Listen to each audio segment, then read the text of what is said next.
20.000 Léguas Submarinas, de Júlio Verne, parte 3.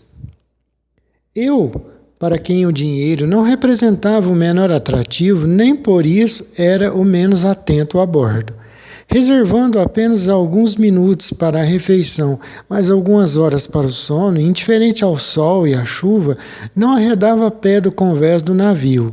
Ora debruçado nos paveses do castelo de proa, ora apoiado no verdugo da popa, devorava com um olho ávido o espumante rastro que alvejava o mar a perder de vista. Quantas vezes não compartilhei a emoção do Estado-Maior da tripulação quando alguma desavisada baleia erguia seu dorso enegrecido acima das ondas. O convés da fragata apinhava-se num piscar de olhos. As meias laranjas vomitavam uma torrente de marujos e oficiais, todos peitos arfantes, olhos inquietos, acompanhando a evolução do cetáceo. Eu olhava até estragar a retina, até ficar cego, enquanto Conselho, sempre fleumático, repetia para mim num tom sereno: se o patrão se dispusesse a franzir menos os olhos, o patrão veria muito mais. Mas, vã emoção, Abraham Lincoln alterava o curso, perseguia o animal assinalado, simples baleia ou vulgar cachalote, e este logo desaparecia em meio a um coro de palavrões. Nesse interim, as condições do tempo permaneciam favoráveis. A viagem realizava-se nos melhores termos. Embora estivéssemos em pleno inverno austral, pois o mês de julho dessa zona corresponde ao nosso janeiro da Europa, navegávamos num mar de leite, facilmente observável por um vasto perímetro. Ned Land teimava em exibir o mais tenaz ceticismo, afetando inclusive não perscrutar a superfície fora de seu turno de guarda, pelo menos quando nenhuma baleia achava-se à vista, e, contudo, seu maravilhoso poder de visão teria sido de grande valia. Em cada 8 horas de 12, o cabeçudo canadense lia ou dormia em sua cabine.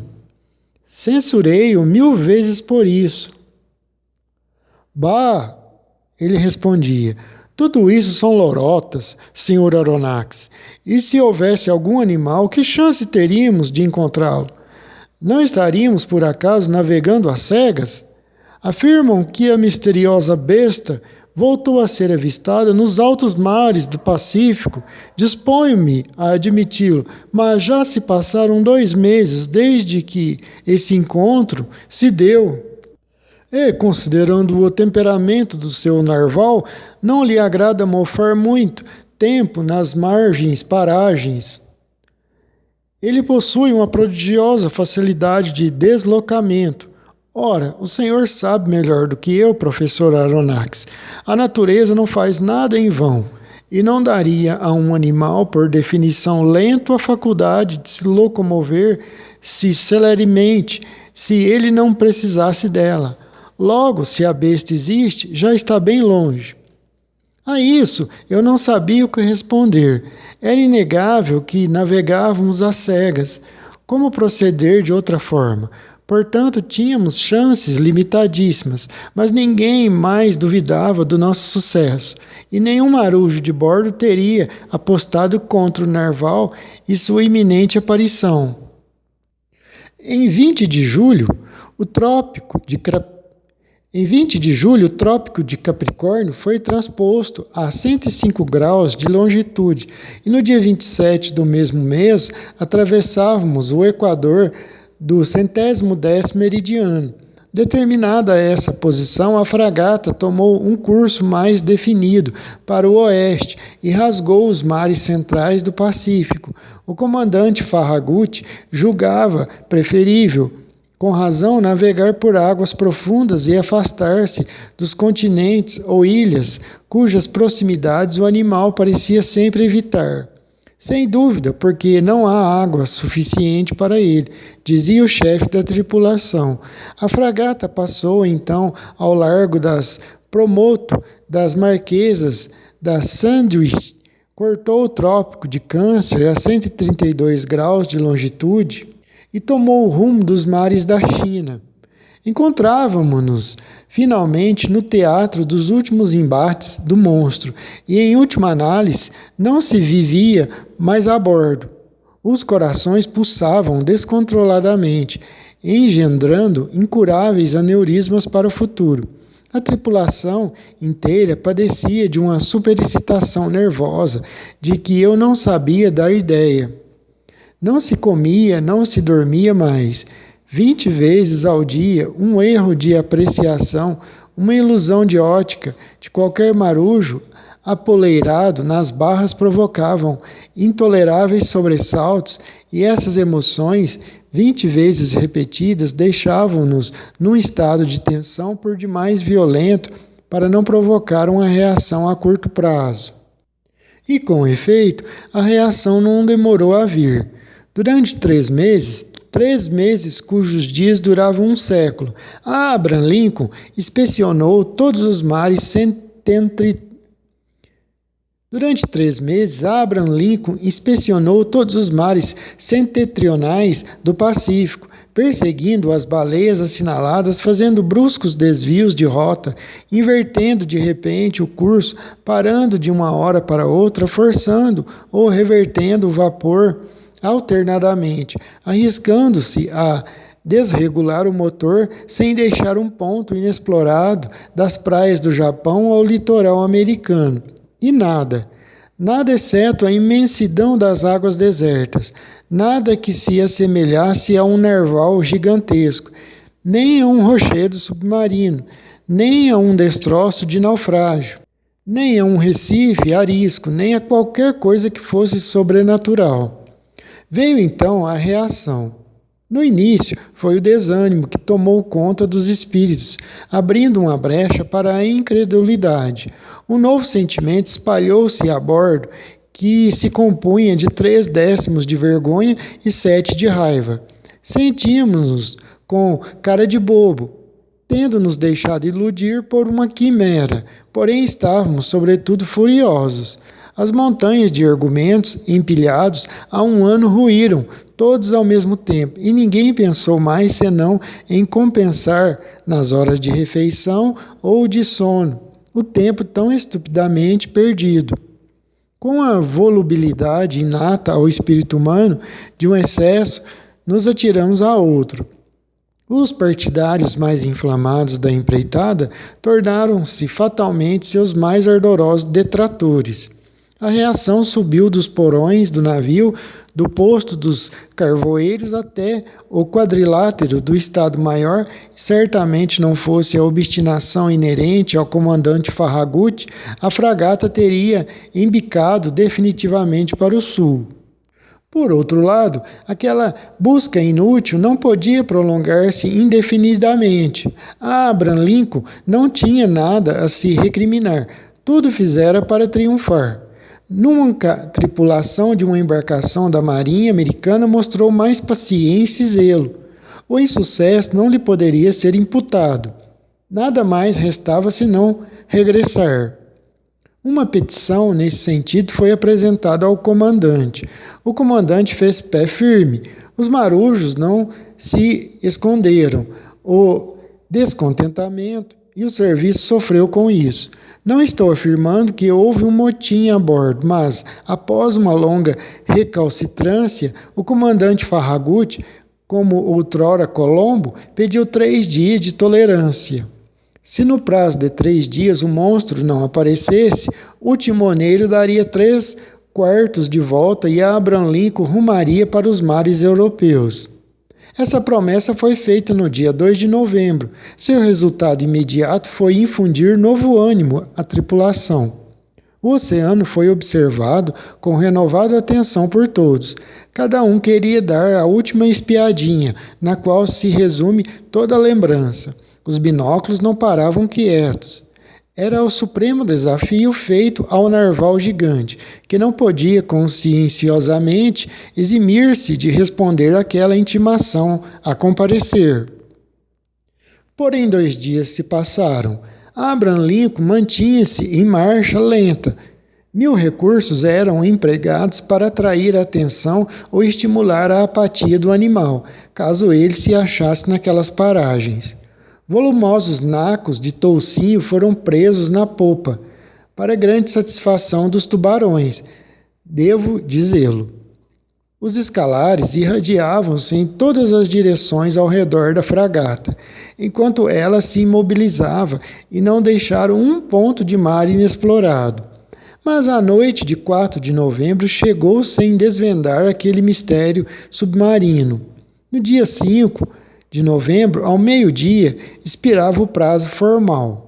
Após medir sua posição, o comandante Farragut, fiel à sua promessa, mudaria o curso para sudeste e abandonaria definitivamente as regiões setentrionais do Pacífico. A fragata encontrava-se então a 31,15 graus de latitude norte, 136,42 de longitude leste. As terras do Japão estavam a menos de 200 milhas a sotavento. A noite se aproximava. Acabavam de dar 8 horas. Nuvens grossas cobriam o disco da lua. Então, em quarto crescente, o mar ondulava serenamente sobre o castelo de proa da fragata. Naquele momento, eu estava recostado na proa, nos pavéses do castelo. Conselho, posicionado atrás de mim, olhava para a frente. A tripulação distribuída pelo convés passava em revista o horizonte que aos poucos se estreitava e escurecia. Os oficiais, equipados com lunetas noturnas, devassavam a penumbra crescente. Às vezes, o escuro oceano cintilava sob um raio que a lua dardejava por entre as franjas de 2 nuvens. Em seguida, todo o traço luminoso diluía-se nas trevas. Observando o conselho, constatei que aquele bravo rapaz sofria um pouco a influência geral. Pelo menos assim o julguei. Talvez, fato inédito, seus nervos vibrassem sob a ação de um impulso de curiosidade. Vamos, conselho, instiguei-o. Eis a última chance de ganhar $2.000. Que o patrão me permita dizê-lo, declarou o conselho. Nunca contei com essa recompensa, e o governo da União poderia prometer $100.000, que nem por isso ficaria menos rico. Tem razão, conselho. É uma história idiota, no fim das contas, e na qual nos lançamos com demasiada leviandade. Quanto tempo perdido, conselho? Quantas emoções inúteis! Já estaríamos na França há 6 meses. No apartamento aconchegante do patrão, acrescentou o conselho. No museu do patrão. E eu já teria classificado os fósseis do patrão. E a babiruça do patrão estaria instalada em sua jaula, atraindo todos os curiosos da capital. Exatamente, conselho. Além do mais, algo me diz que seremos alvo de chacota. Espere. De fato, seremos, patrão. Admitiu o conselho. Penso que zombarão de nós. Com fé e vontade, conselho.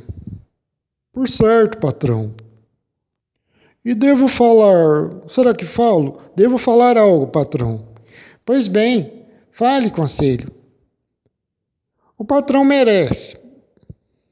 É isso que vai dizer, conselho.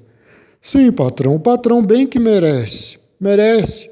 O patrão merece, pois eu o aconselhei a não virmos nessa empreitada. Quando o patrão tem a honra de ser um cientista como é, não se expõe a uma empreitada louca como essa, patrão.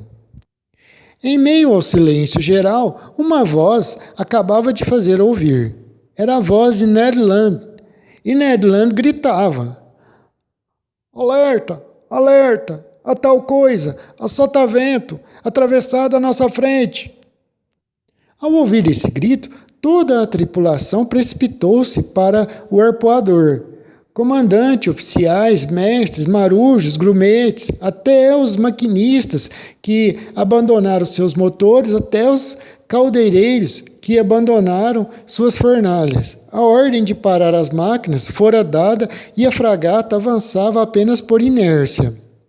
A escuridão era tão profunda que, por mais aguçados que fossem os olhos do canadense, eu me perguntava como ele vira e o que pudera ver. Meu coração batia feito um tambor, mas Ned Land não se enganara. A todos nós percebemos o objeto que ele apontava com a mão, freneticamente. A uns 400 metros da Abraham Lincoln e de sua alheta de estibordo, o mar parecia estar iluminado por baixo. Não era, em absoluto, um simples fenômeno de fosforescência, e não havia como equivocar-se. O monstro, submerso a algumas toesas da superfície das águas, projetava o brilho ofuscante e inexplicável mencionado em todos os relatos de vários capitães. A magnífica irradiação, de certo, era produzida por um agente luminoso de grande potência. O halo de luz descrevia sobre o mar um arco amplo e retesado, do qual no centro condensava-se um foco ardente, cujo insustentável brilho apagava-se por gradações sucessivas. É apenas um aglomerado de moléculas fosforescente, exclamou um dos oficiais. Não, cavalheiro, repliquei com convicção. As fóladas e salpas jamais produziriam luz tão poderosa quanto essa. Esse brilho é de natureza essencialmente elétrica. Aliás, veja, está se deslocando, move-se para frente, para trás, vem em nossa direção. Um grito generalizado ergueu-se da fragata. Silêncio! Ordenou o comandante Farragut. Timão, a barlavento, reverter as máquinas. Os marujos precipitaram-se para o timão, os maquinistas para as máquinas. O vapor foi imediatamente revertido e Abraham Lincoln, dando uma guinada a bom bordo, descreveu um semicírculo. Alinhar o leme, em frente! Gritou o comandante Farragut. Executadas suas ordens, a fragata afastou-se rapidamente do halo luminoso. Lê do engano. Quis afastar-se, mas a criatura sobrenatural aproximou-se de nós, duplicando sua velocidade. Ninguém respirava. A estupefação, bem mais que o temor, deixava-nos mudos e imóveis. O animal, então, alcançando-nos com facilidade, contornou a fragata, que avançava a 14 nós, e envolveu-a em suas camadas elétricas, como se espalhasse uma poeira luminosa. Em seguida, afastou-se 2 ou 3 milhas, deixando um rastro fosforescente comparável aos turbilhões de vapor que uma locomotiva lança para trás. Subitamente, dos obscuros limites do horizonte, aonde fora tomar impulso, o monstro inverteu na direção da Abraham Lincoln com impressionante rapidez. Parou bruscamente a 7 metros de seus verdugos e se apagou, sem arremeter sob as águas, uma vez que seu brilho não sofrera nenhuma gradação, mas instantaneamente, e como se a fonte de seu eflúvio cintilante houvesse se exaurido, num piscar de olhos. Em seguida, reapareceu do outro lado da fragata, seja porque a houvesse contornado, seja porque houvesse se esgueirado sob seu casco. Uma colisão era iminente, o que nos teria sido fatal. Por outro lado, eu não compreendia as manobras da fragata. Ela fugia, não atacava. Era perseguida quando deveria perseguir, e chamei a atenção dos comandantes, do comandante Farragut, principalmente para o fato. Seu semblante, via de regra, tão impassível, denotava um espanto indefinível. Senhor Aronnax, ele me respondeu. Não sei que mirabolante criatura tenho pela frente, e não quero arriscar imprudentemente minha fragata e toda a tripulação nessa escuridão. Aliás, como atacar o desconhecido? Como defender-se dele? Aguardemos o raiar do dia e os papéis se inverterão. Não alimenta mais nenhuma dúvida, comandante, acerca da natureza do animal, então? Não, senhor Aronnax. É evidentemente não só um narval gigantesco, como é também um narval elétrico. Talvez, acrescentei, não devamos nos aproximar dele mais do que de um peixe elétrico ou uma arraia. Tem razão, respondeu o comandante. E caso ele possua uma força mortífera em seu bojo, é certamente o mais terrível animal jamais saído da mão do Criador. Eis porque, cavalheiro, prefiro a cautela. A tripulação não saiu do convés durante a noite. Ninguém pensou em dormir. Sem poder competir em velocidade com o gigantesco monstro, a Abraham Lincoln moderara o ritmo e mantinha-se à espera. O narval, por sua vez, imitando a fragata, deixava-se embalar ao sabor das ondas, parecendo decidido a não abandonar o palco da luta. Por volta da meia-noite, ele desapareceu, ou, para empregar uma expressão mais apropriada, apagou-se, como um grande vagalume. Será que fugira? Eu não sabia se isso era bom ou ruim. Faltando 7 minutos para 1h da manhã, porém, ouvimos um silvo ensurdecedor, semelhante ao produzido por uma coluna d'água expelida com fúria. O comandante Farragut, Ned Land e eu estávamos no tombadilho, prescrutando avidamente as trevas noturnas. Ned Land perguntou ao comandante: já ouviu baleias rugirem? Muitas vezes, senhor, mas nunca baleias desse tipo, cuja descoberta me rendeu $2.000. De fato, o senhor faz jus à recompensa, mas diga-me, esse barulho não é que os cetáceos fazem quando ejetam água pelas narinas?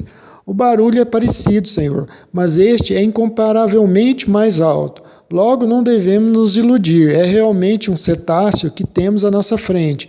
Se o comandante autorizar, acrescentou o arpoador, eu lhe direi 2 palavrinhas amanhã ao raiar do dia. Se ele estiver disposto a ouvi-lo, mestre Land, retruquei, num tom nada convicto.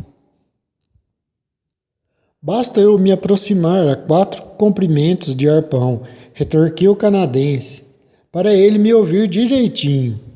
Mas, para que se aproxime, interveio o comandante Farragut, suponho ter de colocar uma baleeira à sua disposição, Ned Land.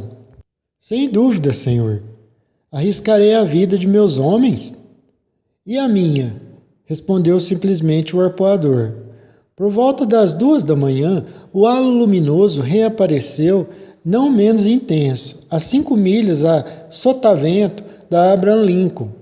Apesar da distância, apesar do barulho, do vento e do mar, ouvíamos distintamente as espetaculares batidas da cauda do animal e até sua respiração ofegante. Quando o diabólico narval vinha respirar na superfície, o ar precipitava-se em seus pulmões como faz o vapor nos vastos cilindros de um motor de 2.000 cavalos. Pensei, uma baleia que tivesse a força de um regimento de cavalaria seria uma senhora baleia.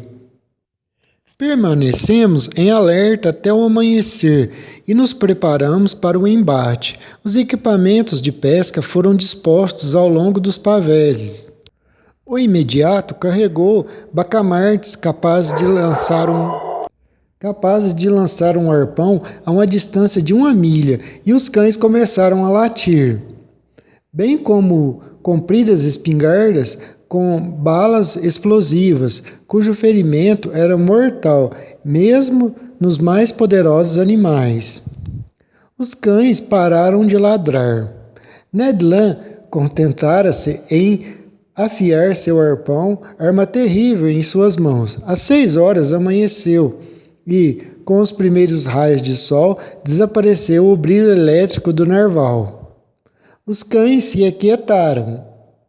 Às 7 horas, o dia já amanhecera completamente e desenhava-se, mas uma densa névoa matinal estreitava o horizonte e as melhores lunetas não eram capazes de penetrá-la, gerando a decepção e a raiva. Icei-me até as bardas da mezena.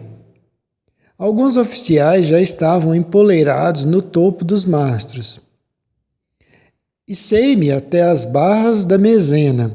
Alguns oficiais já estavam empoleirados no topo dos mastros. Às 8 horas, a névoa rolava pesadamente sobre as ondas à medida que se erguiam suas grossas volutas. O horizonte alargava-se e clareava ao mesmo tempo. De repente, como na véspera, ouvimos a voz de Ned Land. "A tal coisa, a bombord, por trás!" gritou o arpoador. Todos os olhares convergiram para o ponto indicado pelo canadense. A 1,5 milha da fragata, um corpo escuro e comprido emergia 1 metro acima das águas. Sua cauda, agitada com violência, produzia um turbilhão considerável. Nunca um aparelho caudal fustigou o mar com tanta energia. Um rastro largo de espuma branca e ofuscante marcava a passagem do animal, descrevendo uma ampla curva. A fragata aproximou-se do cetáceo e pude examiná-lo com toda a tranquilidade. Os relatos do Shannon e do Helvetia haviam exagerado um pouco suas dimensões e estimei seu comprimento em apenas 80 metros. Quanto ao diâmetro, difícil conjeturar, mas no conjunto o animal me pareceu admiravelmente proporcional nas 3 dimensões. Enquanto eu observava aquela criatura monstruosa, 2 jatos de vapor e água foram expelidos de seus respiradouros a uma altura de 40 metros ou mais até. Isso me revelou seu modo de respiração e me fez concluir definitivamente que pertencia ao ramo dos vertebrados, classe dos mamíferos, subclasse dos eutérios, grupo dos pisciformes, ordem dos cetáceos, família. Quanto a este ponto, ainda não podia me pronunciar. A ordem dos cetáceos compreende 3 famílias: as baleias, os cachalotes e os delfins, e é nesta última que são classificados os narvais. Cada uma dessas famílias dividem-se em diversos gêneros, cada gênero em espécies, cada espécie em variedades. Variedade, espécie, gênero e família ainda me faltavam, mas eu não duvidava que completaria minha classificação com a ajuda dos céus e do comandante Farragut. A tripulação aguardava impaciente as ordens de seu chefe. Este, após observar atentamente o animal, mandou chamar o maquinista, que veio correndo. "Por acaso tem pressão?" indagou o comandante. "Sim, senhor", respondeu o maquinista. "Ótimo, aumente o fogo e a todo vapor." 3 urras acolheram essa ordem. Soara a hora da luta, enfim. Alguns instantes depois, as 2 chaminés da fragata vomitavam torrentes de fumaça preta, e o convés estremecia devido à trepidação das caldeiras. A Abraham Lincoln, propelida por uma poderosa hélice, arremeteu frontalmente contra o animal. Indiferente, este permitiu que ela se aproximasse até 100 metros. Em seguida, ao invés de mergulhar, o monstruoso animal fez um arremedo de fuga e contornou-se em manter a distância. Sem que a fragata ganhasse 2 toesas sobre o cetáceo, a perseguição estendeu-se por cerca de 45 minutos, tornando-se então evidente que, naquele ritmo, jamais o alcançaríamos. O comandante Farragut retorcia raivosamente o espesso tufo de pelos que proliferava sob seu queixo. Ned Land gritou. O canadense apresentou-se. "Pois bem, mestre Ned Land", perguntou o comandante Farragut, "ainda me aconselha a lançar escalares ao mar?" "Não, senhor", respondeu Ned Land, "pois esse animal só deixará apanhar se lhe der na veneta." "Então o que fazer, Ned Land?" "Faça o que puder para aumentar a pressão, senhor. Quanto a mim, com sua autorização, bem entendido, estarei no cabresto do Grupés, e se chegarmos ao alcance do monstro, eu o arpoo." "Vá, Ned", respondeu o comandante Farragut. "Maquinista, aumente a pressão", gritou ele. Ned Land dirigiu-se ao seu posto. Com as máquinas a toda potência, a hélice alcançou 43 rotações por minuto e o vapor zuniu pelas válvulas. Lançada a barquilha, constatou-se que a Abraham Lincoln avançava a 18 milhas e 5 décimos por hora. Mas o maldito animal também progredia a 18 milhas e 5 décimos por hora.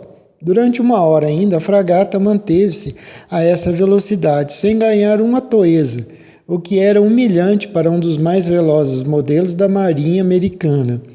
Uma raiva surda percorria a tripulação. Os marujos xingavam o monstro, que, por sinal, desdenhava, respondendo com um deboche humilhante. O comandante Farragut não se contentava mais em retorcer seu cavanhaque. Mordia-o! O maquinista foi novamente chamado. Forçou a pressão? Perguntou-lhe o comandante. Sim, senhor, respondeu o maquinista. As válvulas estão carregadas? A 6 atmosferas e meia. Carregue-as a 10 atmosferas, ordenou o comandante Farragut. Uma ordem tipicamente americana. Caso isso existisse, não teriam feito melhor no Mississippi para deixar uma concorrência para trás. Conselho, alertei o meu honesto criado, que se encontrava ao meu lado. Conselho, sabe que provavelmente explodiremos, né? O patrão é quem manda, foi sua resposta. Pois bem, confesso que estava disposto a correr o risco. As válvulas foram carregadas e o carvão tragado pelos fornos. Os ventiladores sopraram torrentes de ar sobre os braseiros. A velocidade da Abraham Lincoln aumentou, fazendo seus mastros tremerem até a raiz. As colunas de fumaça mal conseguiam abrir caminho pelas chaminés demasiado estreitas. De novo perguntei a Conselho. Conselho, você não teme que essa fragata exploda e vá pelos ares? Me preocupo com o patrão, disse Conselho. Como estamos, timoneiro? Perguntou o comandante Farragut. 19 milhas e 3 décimos, senhor. Mais pressão, então. O maquinista obedeceu e o manômetro marcou 10 atmosferas. Mas o cetáceo esquentou também, pois imperturbável alcançou as 19 milhas e 3 décimos. Que perseguição! Não posso descrever a emoção que fazia vibrar todo o meu ser. Ned Land mantinha-se em seu posto, empunhando o arpão. Em diversas ocasiões, o monstro permitiu uma aproximação. Mais perto! Gritava o canadense. Porém, quando se preparava para atacar, o monstruoso cetáceo escapava a uma velocidade que não posso descrever, em menos de 30 milhas por hora. Acho que era isso. E, como se isso não bastasse, durante nosso pico de velocidade, ele ainda se deu ao luxo de zombar da fragata, contornando-a. Um uivo furioso extravasou do peito do comandante Farragut. Ao meio-dia, estávamos na mesma situação que às 8 da manhã. O comandante Farragut decidiu, então, empregar meios mais drásticos. Muito bem, disse ele. O animal é mais veloz que Abraham Lincoln, tenho que admitir, pois vamos ver se consegue escapar de seus projéteis cônicos. Agora a brincadeira vai ficar séria. Contramestre, artilheiros no canhão da proa. O canhão da proa foi imediatamente carregado e apontado. O disparo partiu, mas o obus passou alguns metros acima do monstruoso cetáceo, que se mantinha a meia milha de distância. Com melhor pontaria, gritou o comandante. Uma melhor pontaria desta vez, e $500 para quem furar essa besta infernal, disse ele. Um velho canhoneiro, de barba grisalha, ainda posso ver, olhar sereno, expressão de frieza, aproximou-se de sua peça, posicionou-a e mirou demoradamente. Uma forte detonação explodiu, a qual se misturaram os urras da tripulação. Um projétil atingiu o alvo, acertou no animal, mas de maneira inusitada, pois, resvalando em sua superfície abaulada, foi perder-se a 2 milhas no mar. E essa agora, vociferou o velho comandante. O Sacripanta é blindado com placas de 2 metros. Nunca vi isso na vida. Que maldição! Exclamou o comandante Farragut. A caçada recomeçou, e Farragut, acercando-se de mim, confidenciou. Perseguirei o animal até a minha fragata explodir, se preciso for, Aronnax. Sim, respondi, e vencerá. Era de se esperar que o animal se exaurisse, que não fosse indiferente à fadiga, como um motor a vapor, mas não foi o que aconteceu. As horas se passavam sem que desse sinal de esgotamento. Ainda assim, cumpre dizer, em favor da Abraham Lincoln, ela lutou com incansável tenacidade. Não estimo, em menos de 500 quilômetros, a distinta percorrida durante aquela fatídica jornada de 6 de novembro, mas a noite chegou e envolveu na penumbra o oceano revolto. Naquele instante julguei que nossa expedição terminara e que nunca mais voltaríamos a nos deparar com o fantástico animal. Porém, eu me enganava. Às 10h50 da noite, a emanação elétrica reapareceu, a 3 milhas a sotavento da fragata, tão clara e intensa como na véspera. O narval parecia imóvel. Dormiria, vencido pelo cansaço. Embalado pelas marés? Me perguntei. O comandante Farragut resolveu aproveitar a oportunidade e deu ordens para que Abraham Lincoln avançasse sorrateiramente, prudentemente, a fim de não acordar o adversário. Não é raro encontrar em pleno oceano baleias profundamente adormecidas, que então são atacadas com sucesso, e Ned Land arpoara mais de uma durante o sono. O canadense voltou a ocupar seu posto no cabresto dos gurupés. A fragata aproximou-se sorrateiramente e parou a 400 metros do animal, passando a avançar impulsionada unicamente pelas marés. Ninguém respirava a bordo. Um silêncio sepulcral, profundo, reinava na coberta. Estávamos a menos de 30 metros do foco luminoso, cujo brilho intensificava-se e ofuscava nossos olhos. Debruçado no verdugo do castelo de proa, eu via abaixo de mim Ned Land com uma das mãos agarrada no cabresto da bucharrona e com outra brandindo seu terrível arpão. Apenas 6 metros nos separavam do animal. Nunca chegamos tão perto, 6 metros. De repente, seu braço estendeu-se como um arco e o arpão foi lançado. Ouvi o impacto sonoro da arma que pareceu haver golpeado um corpo rijo. O clarão elétrico apagou-se de repente e 2 enormes trombas d'água abateram-se sobre o convés da fragata, correndo da proa à polpa feito uma torrente, derrubando homens, rompendo as trincas dos biques. Um choque terrível se produziu e, lançado por cima do verdugo, sem ter tempo de me agarrar, fui atirado ao mar. Embora surpreendido pela queda inesperada, nem por isso deixei de guardar uma lembrança muito clara de minhas sensações. Fui logo arrastado a uma profundidade de aproximadamente 6 metros, sem pretender equipar-me. Abriam e Poe, que são mestres, sou um bom nadador e me orgulho disso, não me assustei em nada. 2 vigorosos impulsos com o calcanhar, recapitulando. Sem pretender equiparar-me a Brion e Poe, que são mestres, sou um bom nadador e o mergulho não me assustou. 2 vigorosos impulsos com o calcanhar trouxeram-me de volta à superfície. Minha primeira reação foi procurar a fragata com os olhos. A tripulação teria se dado conta de meu desaparecimento? A Abraham Lincoln alteraria seu curso? O comandante Farragut lançaria um scaler ao mar? Eu poderia alimentar a esperança de ser salvo? As trevas eram profundas. Percebi a leste um vulto escuro desaparecendo, cujos sinalizadores apagaram-se com a distância. Era a fragata. Julguei-me perdido para sempre. Foram embora, sem dar falta da minha presença.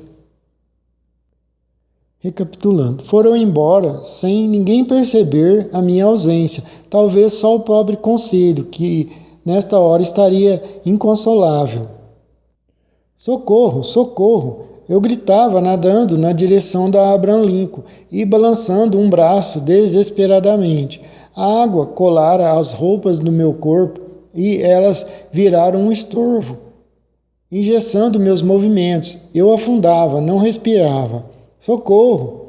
Foi o último grito que lancei. Minha boca encheu-se de água salgada e comecei a me debater, arrastado para o abismo do oceano. De repente, uma mão vigorosa agarrou minhas roupas. Senti-me violentamente reconduzido à tona e ouvi estas palavras pronunciadas ao meu ouvido. Se o patrão fizer a extrema gentileza de apoiar-se no meu ombro, o patrão nadará bem mais à vontade. Você, eu disse, você, eu mesmo, respondeu o Conselho, e as ordens do patrão. Conselho, foi atirado ao mar junto comigo? De forma alguma, patrão, mas, estando ao seu serviço, eu segui o patrão. O valoroso rapaz achava isso absolutamente normal. E a fragata? Perguntei. A fragata, respondeu o Conselho, voltando-se para trás. Acho que o patrão fará bem não contando muito com ela. O quê? Disse eu. Patrão, no momento em que me atirava ao mar, ouvi os homens do timão gritarem. A hélice e o timão estão rachados. Rachados, Conselho? Sim, patrão, rachados, pelo dente do monstro. Penso ter sido a única avaria sofrida pela Abraham Lincoln. Porém, circunstância diversa para nós, ela está ingovernável. Então estamos perdidos, Conselho. Talvez, respondeu tranquilamente Conselho. Por outro lado, ainda temos algumas horas à nossa frente, e em algumas horas fazemos muita coisa. O imperturbável Conselho, sangue frio, injetou-me ânimo. Nadei mais vigorosamente, porém atrapalhado pelas roupas, que me comprimiam como uma placa de chumbo. Tive extrema dificuldade para me manter à tona. Conselho se apercebeu disso. Que o patrão me permita fazer-lhe uma incisão, disse ele. Enfiando uma faca aberta sob minhas roupas, rasgou-as de alto a baixo num golpe certeiro. Em seguida, desvencilhou-me delas com desenvoltura enquanto eu nadava pelos dois. Foi a minha vez de prestar o meu favor a Conselho e continuamos a navegar um próximo ao outro. Nem por isso a situação era menos terrível.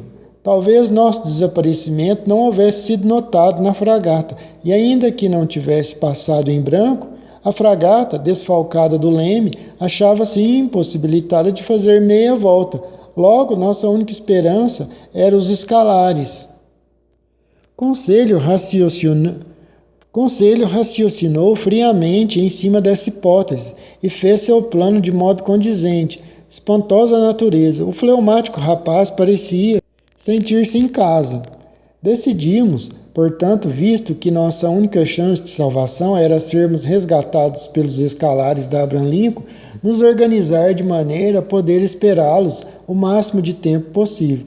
Nesse sentido, julguei por bem revezar nossas forças a fim de não esgotá-las simultaneamente, e eis o que combinamos. Enquanto um de nós, deitado de barriga para cima, permaneceria imóvel de braços cruzados, pernas esticadas, o outro nadaria puxando-o para a frente. Essa função de rebocador não deveria durar mais de 10 minutos, e assim, nos revezando, poderíamos boiar algumas horas, quiçá até o raiar do dia.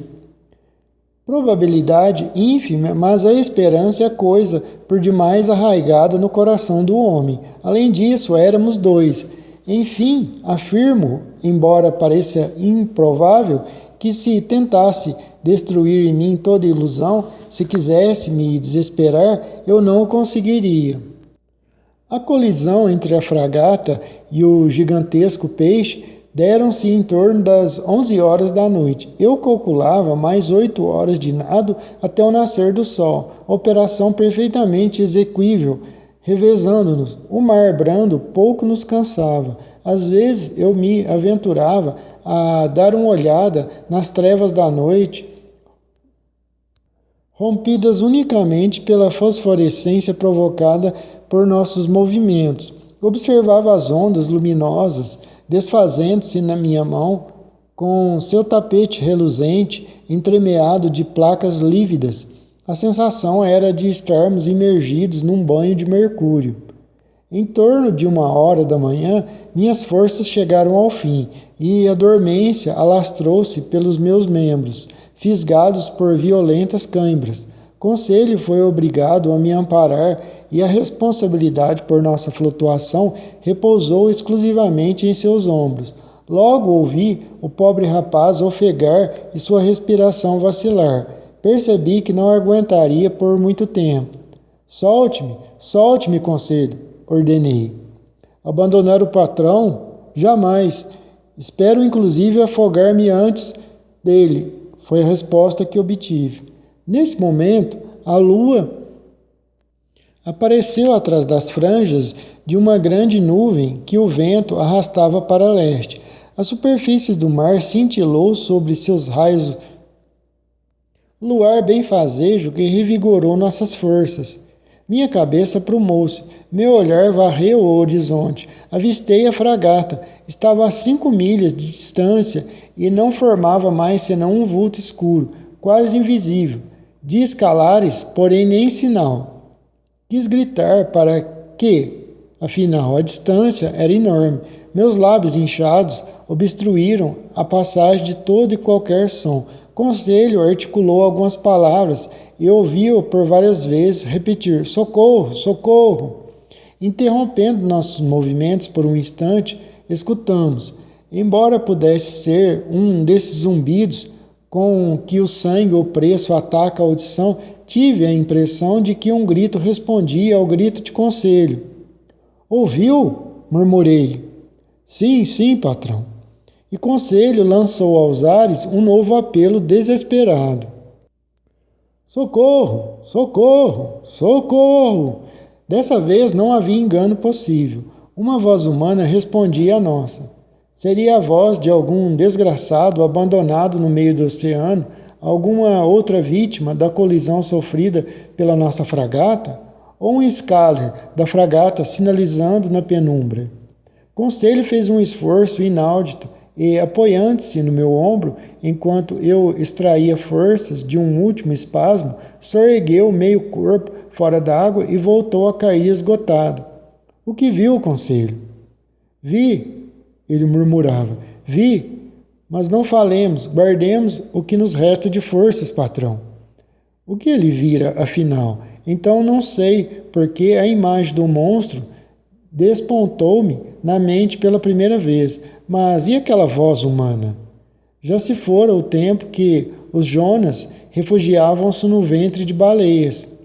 Enquanto isso, Conselho continuava a me rebocar. Às vezes levantava a cabeça, olhava à frente e chamava com um grito, ao qual respondia uma voz cada vez mais próxima de nós. Eu mal a ouvia, minhas forças estavam no fim. Meus dedos se abriam, minha mão não me fornecia mais ponto de apoio. Minha boca, convulsivamente aberta, regurgitava água salgada. O frio me paralisava. Levantei a cabeça uma última vez, então afundei. Nesse instante, um corpo duro colidiu comigo e agarrei-me a ele. Senti então que me puxavam, que me traziam à superfície da água, que meu peito desinflava e desmaiei. Recuperei prontamente os sentidos graças às vigorosas massagens que fizeram em meu corpo. Entreabri os olhos. Conselho, murmurei. O patrão chamou, respondeu o Conselho.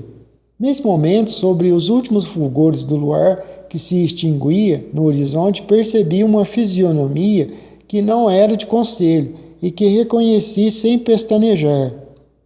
Ned, exclamei. Em pessoa, professor, e correndo atrás da recompensa, respondeu o canadense. Também foi atirado ao mar pela colisão, Ned Land? Fui, professor, porém, com mais sorte do que o senhor, logo assentei o pé sobre um recife flutuante. Um recife? Ou, caso prefira, sobre o nosso narval gigante. Veja. Explique-se, Ned Land. Isto é, compreendi na hora porque o meu arpão não foi capaz de rasgá-lo e se esborrachou sobre sua pele, professor Aronnax. Por que, Ned Land? Por quê? Ora, professor, porque esse animal é feito de chapas de aço. Nesse ponto, preciso me recobrar, reavivar minhas lembranças, controlar minhas emoções. As últimas palavras do canadense Ned Land haviam produzido uma reviravolta súbita no meu cérebro, e sei-me rapidamente até o topo da criatura, ou objeto, sei lá o que era aquilo, semi-imerso, que nos servia de refúgio, e senti-o com o pé. Era, evidentemente, um corpo rijo, impenetrável, e não aquela substância mole que forma a massa dos grandes mamíferos marinhos. Não, aquilo não poderia ser um peixe. Mas aquele corpo rijo poderia ser uma carapaça óssea, semelhante à dos animais antediluvianos, e eu já me inclinava a classificá-lo entre os répteis anfíbios, como as tartarugas ou crocodilos. Sim, era isso. Esse animal gigantesco tinha um casco como o casco de uma tartaruga. Pois bem, não. O dorso escuro que me amparava era liso, polido, não enrugado. Conferia ao toque uma sonoridade metálica e, por incrível que pareça, o que digo, era feito com placas rebitadas. Não restavam mais dúvidas. O animal, o monstro, o fenômeno da natureza que intrigara o mundo inteiro, deixava os cientistas com cabelos uriçados, excitara e acendera a imaginação dos marinheiros dos dois hemisférios. Não havia como negá-lo. Era um fenômeno ainda mais espantoso, um fenômeno da mão do homem. A descoberta da existência da criatura mais fabulosa, mais mitológica, não teria assombrado minha razão em tão alto grau. Que o prodigioso advém do Criador, isso é ponto pacífico, mas encontrar de surpresa diante de si o impossível, misteriosa e humanamente realizado é bastante para embaralhar as ideias de qualquer um. Hesitações, porém, não mais se justificavam. Estávamos deitados sobre o dorso de uma espécie de embarcação submarina que apresentava, na medida em que me era possível julgar, a forma de um imenso peixe de aço. A opinião de Ned Land estava formada quanto a esse ponto. Só nos restava, aconselho a mim, assentir. Mas então, raciocinei, haveria no bojo de tal aparelho um mecanismo de locomoção e uma tripulação para manobrá-lo? É o que tudo indica, embora faça 3 horas que habito essa ilha flutuante e ela não tenha dado sinal de vida, respondeu o arpoador. Ned Land, ela não avançou? Não, professor Aronnax. Deixa-se embalar pelas ondas, mas mexer não se mexe. Em todo caso, sabemos que é capaz de alcançar grandes velocidades. Logo daí concluo, visto ser necessário um motor a produzir tal velocidade e um maquinista a operá-lo, que estamos salvos. Fez Ned Land, num tom reservado. Nesse instante, como para dar razão aos meus argumentos, produziu-se um turbilhão na proa do estranho aparelho, cujo propulsor era evidentemente uma hélice, e ele pôs-se em movimento. Só tivemos tempo de nos agarrar a uma plataforma que emergia uns 8 centímetros. Por sorte, sua velocidade não era excessiva. Enquanto ele navegar horizontalmente, murmurou Ned Land, nada tenho a dizer, mas se ele der na veneta de mergulhar, não dou $1 pela minha pele. Menos que isso poderia ter dito o canadense. Era então urgente nos comunicarmos com os seres fechados naquela máquina de aço. Procurei uma abertura em sua superfície, um alçapão, algo assim, um buraco de marujo, para empregar o jargão marinheiro, mas as linhas de parafusos reabitados na junção das chapas eram contínuas e uniformes. A lua despediu-se naquele momento, deixando-nos na escuridão profunda. Era preciso esperar o dia raiar com um meio de penetrar o interior da embarcação submarina. Nossa salvação, portanto, dependia unicamente do capricho dos misteriosos timoneiros que governavam aquele aparelho de aço.